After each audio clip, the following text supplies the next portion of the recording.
राज्य उत्पादन शुल्क विभागाच्या बारामती पथकाने गोवा राज्यात निर्मित आणि महाराष्ट्रात विक्रीस प्रतिबंधित असलेल्या विदेशी मद्याच्या बेकायदा वाहतूक व साठ्यावर धडक कारवाई करत सुमारे 5,13,960 रुपयांचा मुद्देमाल जप्त केलाय।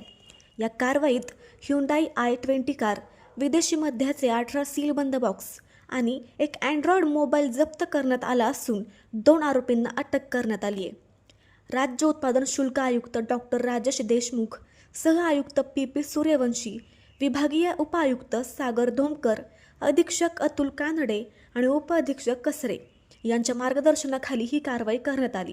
गोपनीय माहितीच्या आधारे रविवारी सायंकाळी माळेगाव सांगवी रोडवरील तावरे फार्म शेजारी शिवनगर येथे लाल रंगाच्या ह्युंडाई i20 कारची तपासणी करण्यात आली।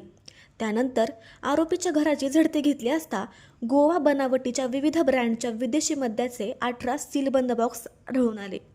जप्त करण्यात आलेल्या मद्यामध्ये Royal Stag, Imperial Blue, McDowell's number 1 whisky, McDowell's number 1 celebration rum आणि रॉयल चॅलेंज या ब्रँडचा समावेश आहे। या प्रकरणी तुषार रवींद्र कोकरे आणि संदीप विठ्ठल कासार यांना अटक करण्यात आली असून त्यांच्या विरुद्ध महाराष्ट्र दारूबंदी अधिनियम 1949 अंतर्गत गुन्हा दाखल करण्यात आला आहे। पुढील तपास दुय्यम निरीक्षक गिरीश कुमार करचे करीत आहेत।